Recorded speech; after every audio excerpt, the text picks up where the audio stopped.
She throws you, she's ferocious, and she knows just what it takes to make it grow much.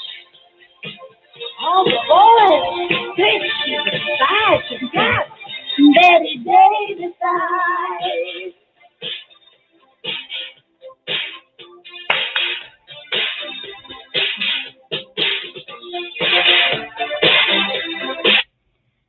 Good evening and welcome to another edition of Coffee with Tea.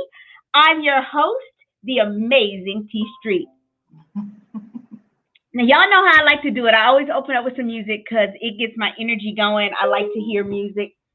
Music is my medicine. And so I always open up with something. And tonight is going to be a great night. As you know, most people who know me know that a part of Coffee with Tea, I don't collect much. I collect candles because I love candles burning. Like I have a candle burning right now. And I collect coffee mugs. And so this is a coffee mug. This coffee mug, which is why it's kind of fitting with Coffee with Tea. This coffee mug is a mug that I've had since 1986. One of my good friends, Kim Ramey, gave me this cup. We were in undergrad. She gave me this cup, and I love it, and I've kept it. I don't know how I didn't break it in all my moves, but this is the one mug, and I can't find it anywhere, so I'm glad I haven't broken it. But it reads, "It isn't wise to count your friends on a sunny day when the sky is blue and smiles come by the bushel. Instead, wait for a storm when the clouds roll in and the day grows dark and laughter is scarce. Whoever stands by you then deserves the name friend. Thank you, my friend, for braving the storms with me and for making the sunny days a little brighter." I love that mug.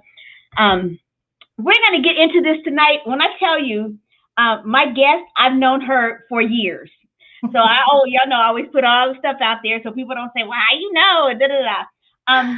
So I know Valerie because Valerie grew up on my street. She's way younger than me. Don't get it twisted. She's a baby. But our families knew each other. And, you know, when she was raising her son, he was young. And her dad would come walking down the street with her son. And my mom would always stop and talk to the baby. And so I've known Valerie most of her life. So, and then, like I said, I'm way, way older than her. But what caused me, generally folks reach out to me and say, "Hey, T, I want to be on." What made me reach out to Val was a TED Talk that she did not long ago. She did a TED Talk and told her story. And what I love about life is that everybody sees the external and assumes that they know everything that's going on. I'm guilty.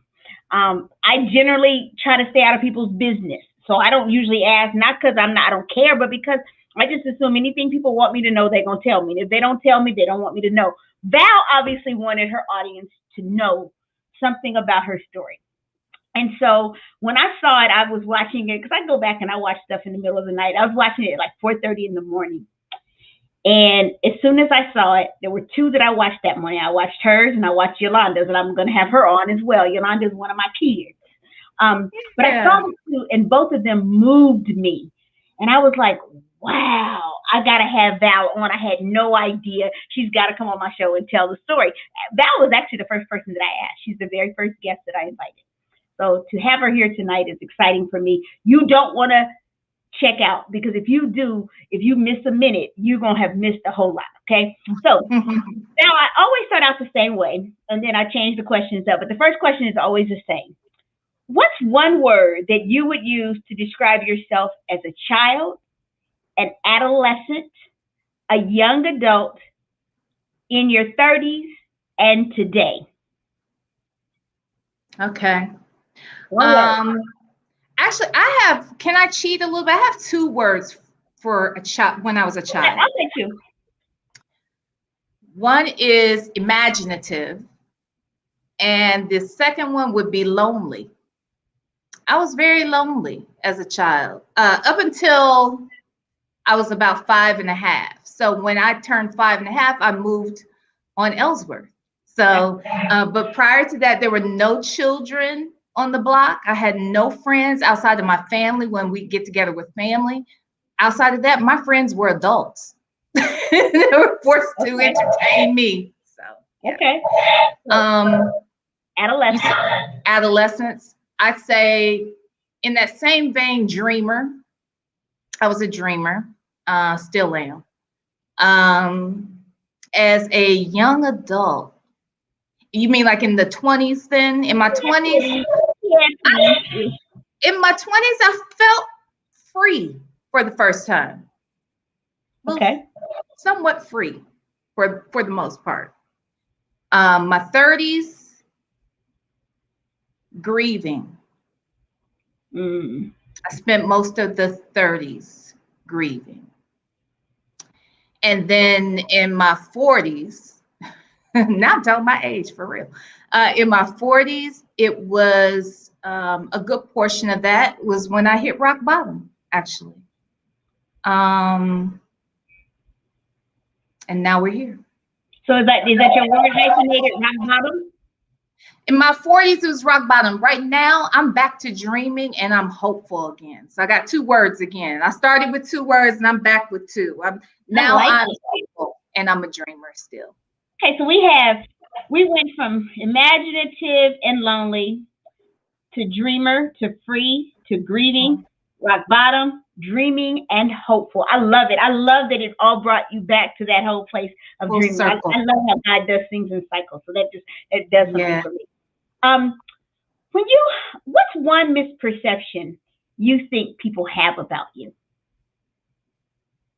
I've never asked that question, by the way. I think that people think or have thought that I lived a privileged life, or that everything that glitters was gold, and it's not. So I think that people think sometimes that I have it all together when I don't. I'm still trying to figure it out. I think we all are. Some folks make it better than others. Some folks make it better than others. So you said people think you have it all together, and you don't, and that you had a privileged life. Okay. What's one misperception you've had about yourself? That I wasn't enough. That who I was not enough, wasn't good enough, wasn't smart enough, wasn't pretty enough, wasn't enough, period. And that's just not true. And you're right, it's not true. And I always tell people use the phrase all the time, I am enough, when they're doing, the self affirmations. And I say, no, really, it's enough is a limit. It places a limit on you. You are more than enough. Because if you are enough, that implies that there's a limitation to the greatness that is in you. You are more than enough. You have exceeded those things. What I always tell people, what would have killed most folks, I'm still standing. So I know that I'm more than enough. And that the word enough places limits. Okay, so your misperception about yourself had been that you're not enough. I love that you said, but that's not true. It's not. So you're not in that place anymore. No. Share a little bit about, use some brevity so that we have a chance to kind of chew it and have, because the thing about the interview that's different than the TED Talk is I get to ask you questions about what you share. Can you share just like the basic content of what you shared in your TED Talk for folks who haven't seen it, so that when I start to ask these questions, they'll understand? So in the TED Talk, I talk about how, I'll give you the gist of it, because I'm not going to tell the whole story, because I want people to go look at the TED Talk. I can use those clicks and views. But what I will say is this. I was in a place in my 30s in particular, where I was in that space of grieving. We had fallen into a recession at that time, and I was living beyond my means. And so bottom line is this: whenever you are walking in fear and desperation, 9 times out of 10, you're not going to make the best choices. And I never have made the best choices when I was making those choices out of fear and desperation. I have done that with relationships. I've done it with jobs. I've done it, with money. I've made bad choices out of fear and desperation. And in this particular scenario, I did that as well. I was having a hard time financially, and was given an opportunity to add my name to an insurance claim that was not mine. And years later, that came back to bite me. And what I learned from that, because I had to literally answer for that bad decision. And I had to actually plead guilty to a felony for insurance fraud. Now, I'd never been in trouble before. I'm college educated. I was in grad school when I made this bad choice, as a matter of fact. But one bad decision can put you in a very bad scenario. And that's what I learned. I learned that we're all one bad decision away from being on the other side of the law. And because of that situation, I would say that it changed my perspective on individuals who have criminal backgrounds. I've become a lot more compassionate towards that population because obviously I'm one of them now. And it doesn't matter what your background is and what your household looked like and what schools you went to. It literally can come down to one bad decision. And by the grace of God, I did not have to go to prison, but it literally could have been that. I was looking at a lot of years had I gone to prison, but I know it is by God's grace that I didn't find myself in prison. But because I have this thing in my background, it creates barriers in many ways, finding a job, finding a place to live sometimes. So I learned a lot from that experience. And that's what I wanted to sort of share with people, that, everybody deserves a second chance and we've all made bad decisions. And if you come across someone who needs a second chance, trust me, it's your responsibility to help them, because if you don't help them, you're creating a bad space for yourself as well. People don't think of it that way. Like when we don't give people a second chance, you give them no other opportunity but to go reoffend, and that possibly puts you in danger. So that's the gist of the TED Talk. But I'm going to tell people, don't forego going to see Valerie's TED Talk. You see her name, so you can go and Google her and find her TED Talk, because you don't want to miss the rest of her story. It literally propelled me out of bed that morning. I was like, for real? Because when you know people, and I love that you just put it out there. Part of the reason that I started this series, Val, and I call it Tell Your Stories an Act of Faith, it's my fundamental belief that when people tell their stories, one, it's freeing and cathartic for them, but it's also life transformative for other people who haven't been given that opportunity to know that their humanity does not disqualify them from life. In other words, when you make a mistake in seeing your story. But I also see it as a cautionary tale. I'd love to hear you, and I hope that you will spend some time talking to our young people. Yes. Because they don't believe that one mistake can cost them for time and more immemorial. And so I hope that you will spend time just kind of sharing your story and some of the challenges. What have been, you said sometimes it's been a barrier to like even finding housing. Tell me some of the barriers that you've run up against because you have a felony. Well, look, it starts with this. I've known for years that I wanted to be a motivational speaker and trainer. And I was working as a motivational speaker and trainer. And then I break the law because I'm dealing with fear and desperation. I'm no longer motivated. So I'm desperate and I make this bad decision, right? And what I felt was in that moment, I felt as if I was no longer deserving to advise anybody on anything regarding life. So I shut my mouth. I stopped speaking. That was the first thing. The second thing, because I stopped speaking, I felt like, being a trainer, being a motivational speaker, you have to have some level of transparency. And I was not comfortable with being transparent at that time initially.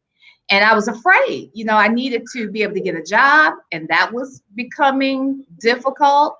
Or I would get hired for jobs and then they run the background check and then I don't get the job. So I'm qualified, but because of this thing, I can't work. I was able to do some consulting work here and there. My church, praise the Lord for my pastor. He hired me for a little while, But, you know, taking on projects here and there was not cutting it. So now I'm in a worse financial situation than I was when I made that ridiculous decision, you know? So there was some time there where I had to really figure out what was going to be my safe space.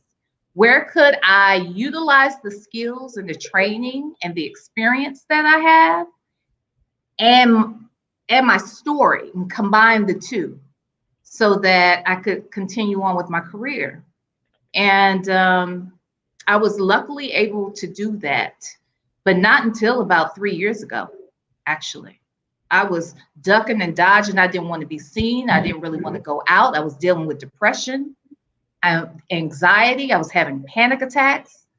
My mother died in the midst of all of that going on. It was a lot. So it almost broke me down altogether, but it did. I love that you, in the process of this, that you've learned some really important lessons.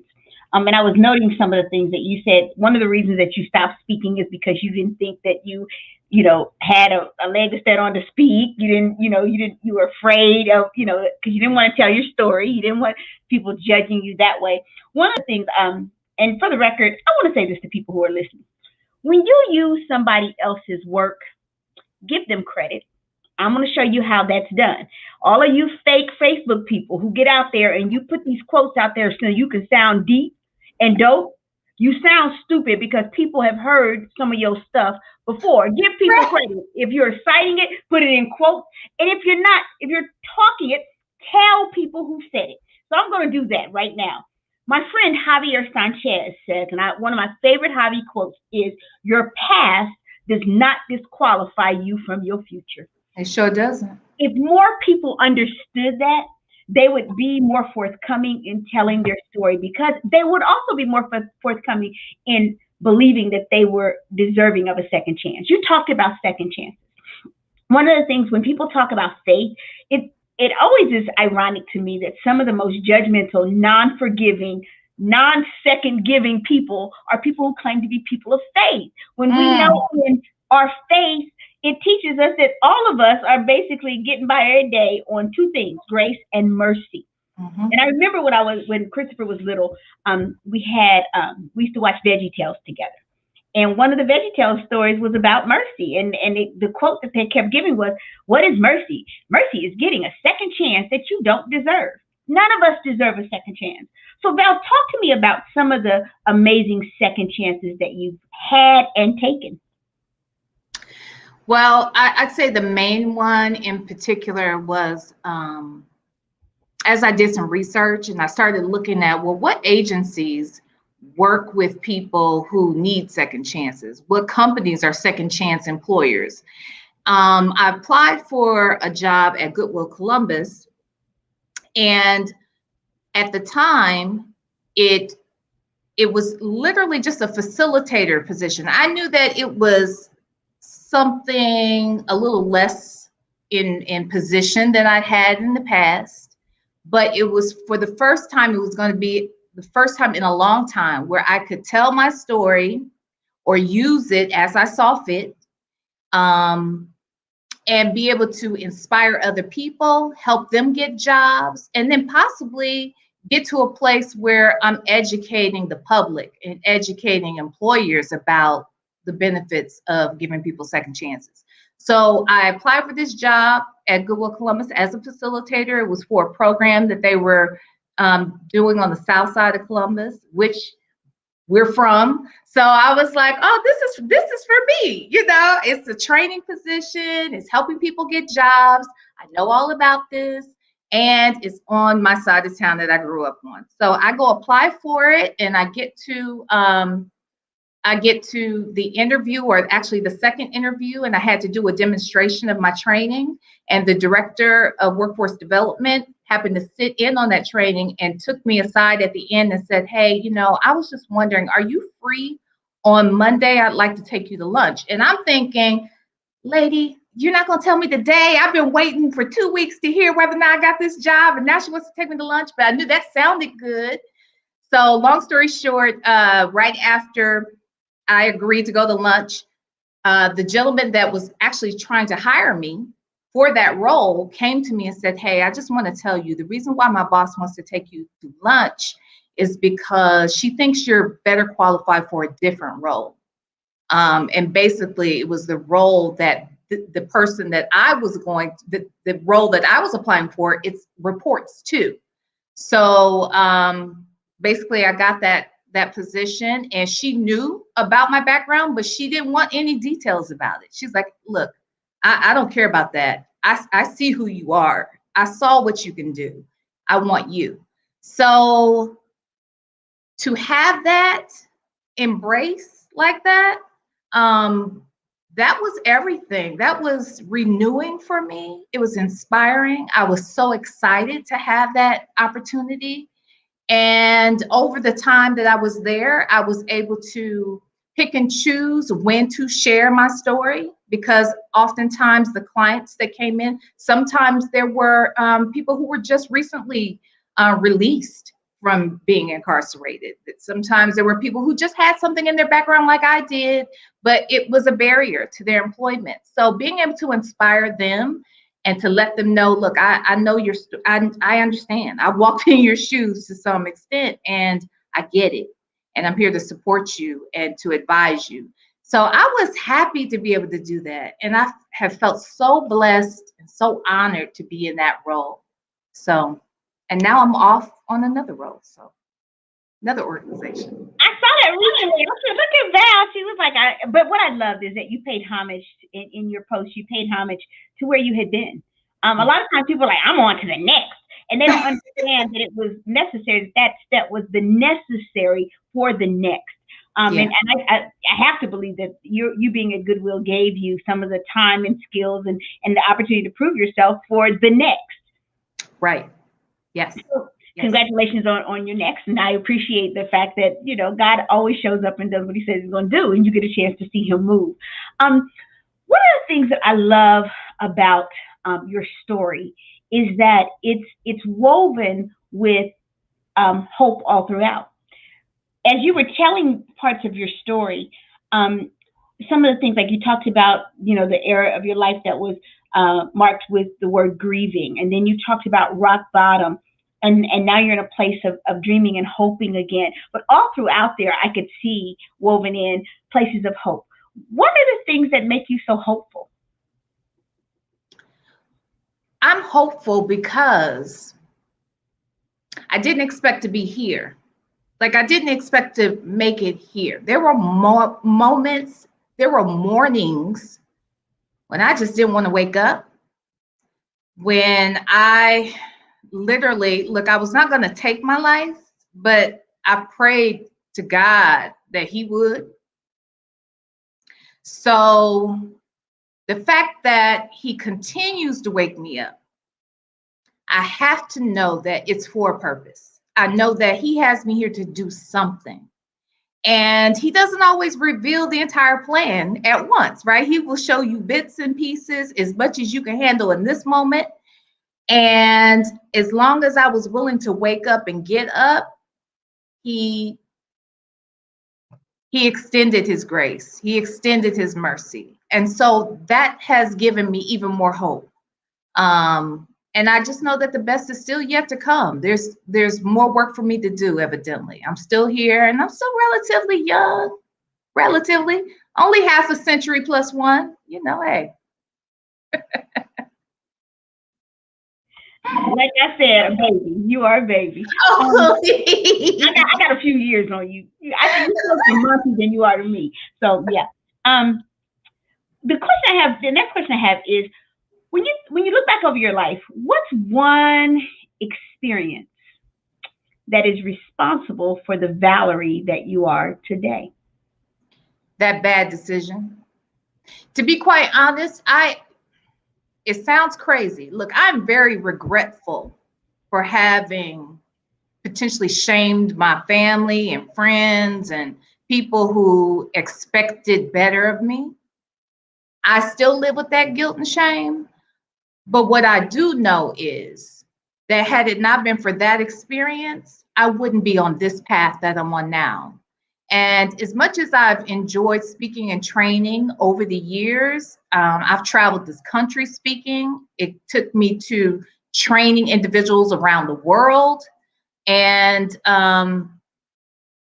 while I loved that piece of my career or that time, it was the passion for training that I enjoyed. But until I was able to couple that passion with a cause, I wasn't really walking in my purpose. And right now I feel like I'm really walking in my purpose. I know that the path that I'm on, the advocacy work that I'm doing now on behalf of justice involved individuals is necessary.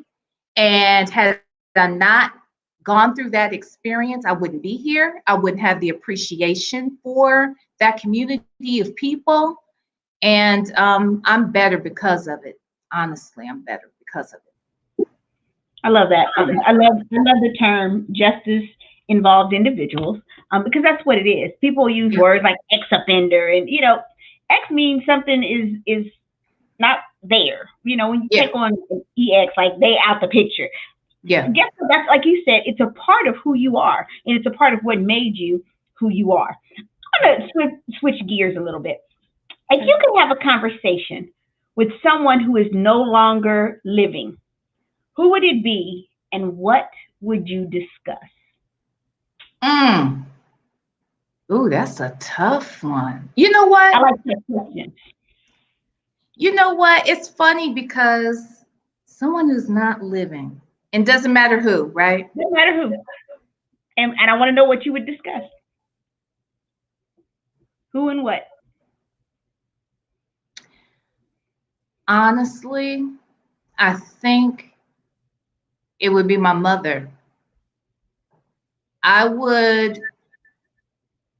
It wasn't until her passing that I saw her differently. I saw her as a woman and not just my mother. So because now I have this new perspective on who she is or why she was the way she was, I think we could have a real conversation. And I might be able to give her some of the things that she was hoping to get from me or from the world or what have you. Now that I have this better perspective, I wish that I could have another conversation with her. Okay. So, given what you have learned and ascertained about your mom, based on who you are as a woman, and the conversation you would have with her, what advice would you give to young women who are coming into womanhood?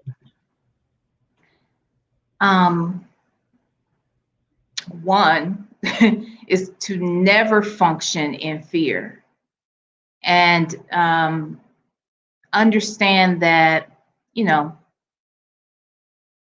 that you are enough, and that what you don't have now, as long as you are open and you are seeking more knowledge and you are seeking growth and you are seeking this direction from God, then it will come when it's supposed to come.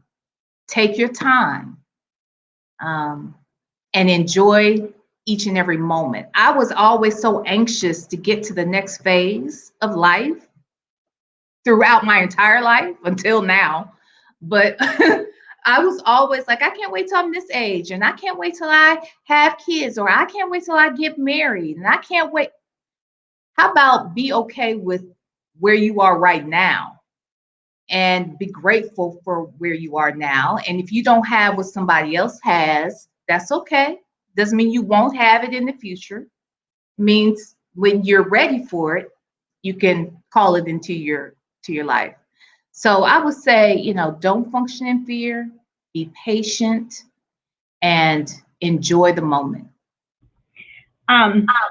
I want to give you some of the comments that folks are making. So on Facebook, Charity gave you a big old blue heart, of course. It's blue. Oh. Melissa said, so cool. Melissa also said, where you are is necessary for the next, was necessary for the next.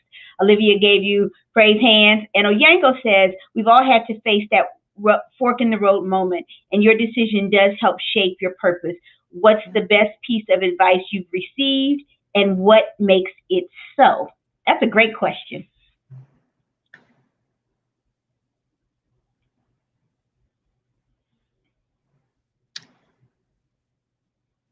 I don't want to get emotional. It isn't a piece of advice per se, but, and I've heard this from multiple people. I remember when I first got through my legal matters, because I did all of that in silence. You know, it was over a 2-year period of time, and I didn't tell anybody. The only people who knew were my mother and a cousin, and then eventually my pastor. So those were the only people I told about what was going on. And then after everything was settled, I then started to call these little small meetings. I started having one-on-ones with other family members and other friends to tell them what I had done. And the one thing each and every one of them said, it's got me choked up. I didn't think I'd get choked up. The one thing that each of them said, without knowing about the other conversations, was that I know who you are. I know who you are. That's not who you are. You did that, okay. I still love you, and I know who you are.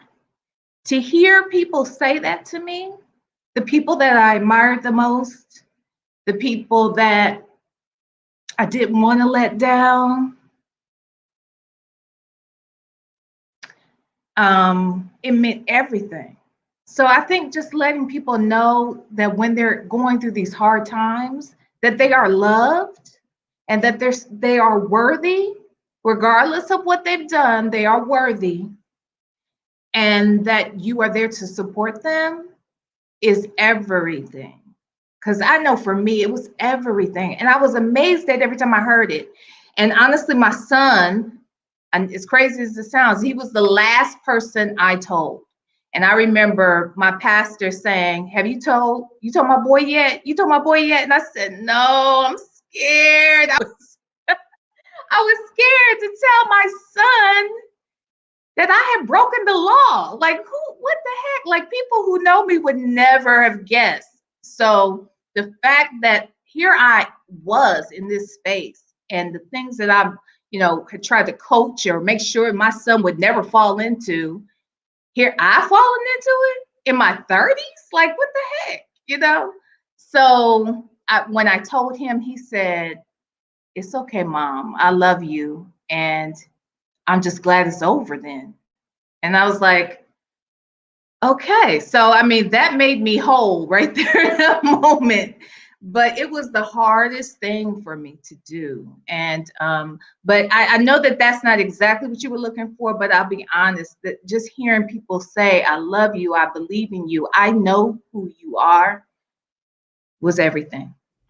So I wasn't looking, that was a question that was in the chat from Oyango, but I love the answer. I don't think he was looking for anything. I think that in and of itself, it's advice. The advice is when people are low, sometimes one word can change the atmosphere for them. That for me was a lesson. I took that. It was like, I know who you are, which is interesting, Val, because I think it brings up an interesting point.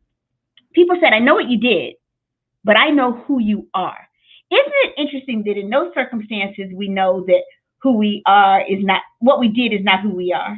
But isn't it funny that whenever we ask people to tell us about themselves, they always start off telling us what they do versus for a living. Yep. Mm-hmm. But what you do is not who you are any more than what Val did was who she is. And so I love that phrase, just really showing people love. And isn't it funny that it always comes back to that spiritual principle? It says love.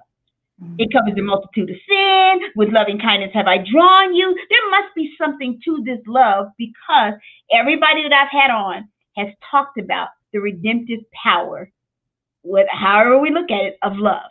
Whether they called it the redemptive power of love, or whether they just talked about how folks love them through their transgressions. I'm one of those people when Charity interviewed me, and all of the guests that I've had on talked about the thing that brought them back, whether it was the love of their children or the love of their family. So I just want to say to you that, first of all, you are loved. And at the end of the day, it starts up above. God loves you first and most. And then having other people just really validate you. When you think that it doesn't matter, for all the folks who are listening, and you don't think that it can change the atmosphere, I laugh all the time because no matter what we do, there's one person in my life. We always call each other. I told my sister this last night, not my sister, but another person in my life. As soon as we get done with something, me and this person call each other and say, how'd I do? And so the moment that we say to the other, oh my God, you were dope. Oh my God, you slayed and you killed it. Then we're good. But until that person gives that validation, we kind of like, I don't care how many folks in the chat said I was dope and how many people in the chat said she killed it. Neither one of us are cool until the other one says, because our opinions matter. And so sometimes it's just that word of affirmation. When you think about all of the things that are part of your next, tell us some of the. You don't have to tell us the job, but tell us some of the things you see in the next 10 years. In the next 10 years, what I know is this. So once I figured out for myself that, okay, this is the population that I need to advocate for, because in doing so, I'm advocating for myself. What I realized is my specialty is training. So I enjoy training. I enjoy watching people come through the door, and I'm able to give them something that makes them better when they're leaving out the door, right? So I like to know that I'm a part of that. But what I realized very quickly was that even if I were to train every single justice involved individual, and I motivated them to be better, to do better, to know that they can do whatever they want, and to go out there and show the world who they really are and what they can contribute, the problem is going to be if they can't get a job. If they can't get a job, then all of that was in vain. So I am dedicated in the next 10 years and beyond to educate employers on the benefits of hiring justice involved individuals, because they're not just doing it for them. They're not just doing it for their company. They're doing it for the community as a whole. And we're all going to be better if we're able to do that. And sometimes I know that people, companies and people have policies and a thought process based on their ignorance. They just don't know any better. And I can say I was one of those people, not just ignorance, but just judgment that comes with that. I don't think, had I not been in that circumstance, that I would be as forgiving and as open in this moment, had I not gone through it. And I don't want to see everybody go through it. You don't have to go through it to learn something from it. But I want people to know that anybody can fall into that type of situation, no matter what their life has been. Yes. But for the grace of God, there go I. I love that you're going to be advocating to employers. I think that that's the missing piece. We always want to train them. We get them ready for the workforce. They go out and then they can't get the jobs, and then they're back reoffending because they can't get a job. And if you can't feed your family, you can't feed yourself. You leave some few options. And so I love that you're going to do that. Oyango said, love, Valerie, you are a blessing. Thank you. Michelle Reynolds said, love is the key. Michelle Reynolds. Hi, Michelle Reynolds. I love her. She said, love, me, but I admire her. I love her too. She is one of my new Star Wars, and so I love her. And I'm getting to know her, and we communicate. When you think, so I've already asked you this question. I always ask my guests this one question. This is my last question. I have one more question after this. Okay. What's a question that I didn't ask you that you wished I had?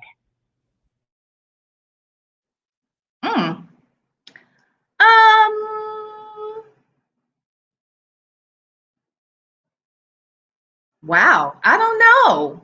I was fearful of what you were going to ask. I didn't think to come up with some extra questions. Something you didn't ask.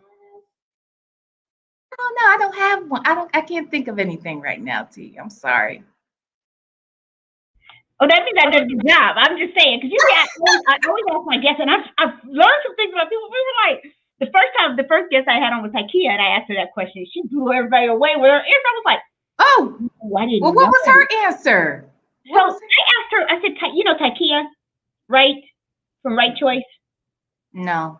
Okay, so Ikea is in a wheelchair, and she talked about her, she has a form of MD.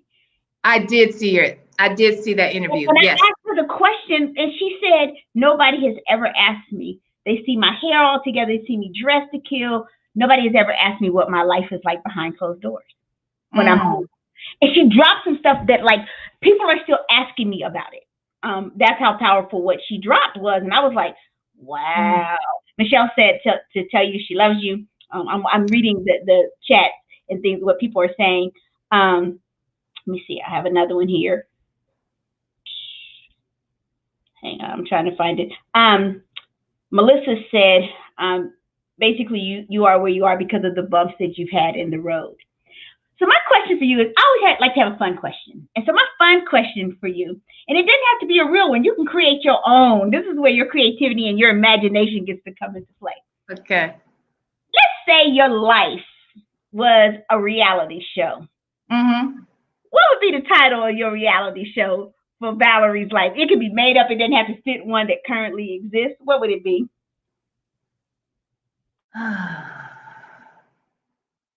Oh no, dream big or go home. Y'all like that one? Dream big. You know, we always be like, work hard or go home. Dream big or go home. I see that you are dreaming big, Val. You know, seeing where girls like us come from. I'm always, every time I see you, I don't care what sphere I see you in, I'm always proud. I always look at us and go, Southside girls that made good. We are Southside girls from the south side of Columbus, Ohio, who have been all around the world, who have spread a message all around the world. And we don't come from the kind of neighborhood where everybody expects greatness. Our parents expected greatness. Oh, somebody said, TLC 868 said it would be called The Bold and the Beautiful. They would take a soap and give it to you, girl. The bold and the Beautiful. I love that, whoever TLC 868 is. So, but I will say to you, I'm extremely proud of you. I'm proud of the woman that you were in your teen years, in your 20s, in your 30s, even with the mistakes, in your 40s. Everybody can fall. It takes courage to get back up and continue the race. And for me, when I saw your thing that morning, my heart just leapt at your courage to get up and tell your story. Recognizing that everybody's not going to receive it like it should be. But it is your story to tell, which is why I allowed you to tell only the parts that you wanted to tell, because we do want you to go check out her TED Talk. Go give her some clicks, y'all. Her TED Talk is really, really good. But I will say to you, you're a remarkable inspiration. I'm inspired. I'm inspired to work harder, to do better, and to dream bigger. Just watching you and hearing you tonight. I'm grateful to you for your accepting my invitation to come and chat with my folks. Generally, it's funny because people come back, and you'll see it all throughout the week. People will come on. I got one person who always streams it at 4:00 in the morning, and he comments all the way through. So he's watching it, and he's in there commenting, and it's beeping on my phone at 4:00 in the morning. But I'm grateful to you for coming on to share your story and telling your story as an act of faith. I hope that it has, you talked about the catharsis you felt when you got emotional. I hope that it gave you the opportunity to just say some things that you hadn't said to other people, but also to yourself. But I also hope, and I know that it will, the person is Tina Curtis. Do you know Tina Curtis? Yes. Hey, Tina. Yes. That's who said The Bold and the Beautiful. That's all. Mwah. So I agree with her that I would title it The Bold and the Beautiful too. Keep telling your story. Keep fighting for people who don't have the voice that you have found, and be that voice for them. Get other warriors to come alongside you to help fight the fight of opening doors for people who deserve a second chance. Yes. And when people are judgmental, I always want to remind my audience that, but for the grace of God, there go I. It's kind of like the Kirk Franklin thing this week when everybody was hopping on Kirk. I'm like, I'm the queen of the glass house. I ain't throwing no stones. No. Okay? Who am I? And so I will say to you, we did our dirt at different times. I did mine during adolescence. And I remember when I had the courage to tell my story because I was climbing like you, Val, and everywhere I would go, so this one person always felt like when we were in a room of people, as I was trying to build my career, she wanted to talk about my adolescence.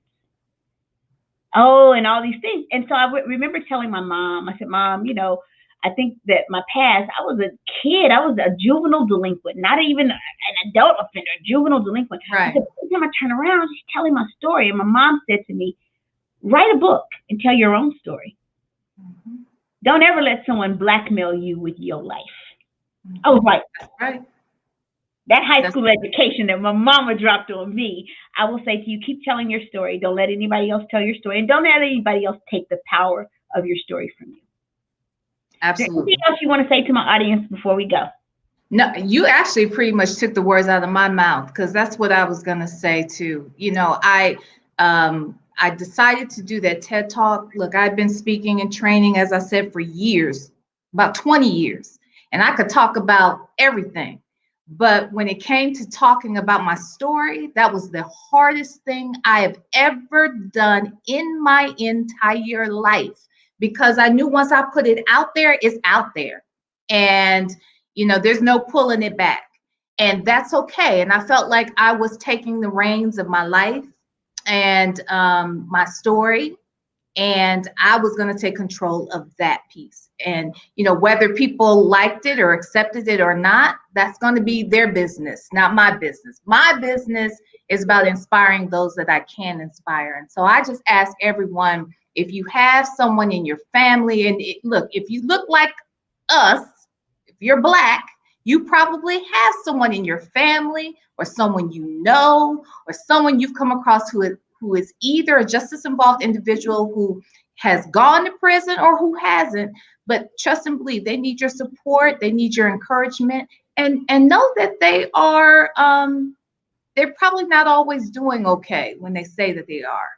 I know that I fell into some mental health issues because of it. I was having panic attacks. I was struggling with anxiety greatly, and it could have gotten even worse. It could have gone into a very deep depression. So just know that people need we're here to help one another, and everybody's going through something.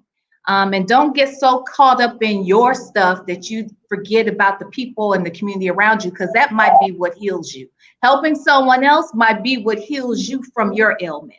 And what brings the blessings to your life. So I just say, I am going to be telling my story. And I'm grateful that you allowed me to come on here and talk about it. And I want to do more of the same.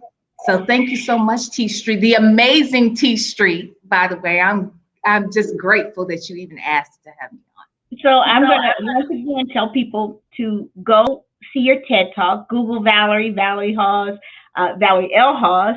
Yeah. Google her and get the TED Talk. And the reason that it's important that you click and watch the TED Talk is because when folks like us, folks click their TED Talks, people at the national level start to look at it. And I want her to be able to tell this story of redemption on a national level in ways that will heal on a national TED Talk, not a local TED Talk.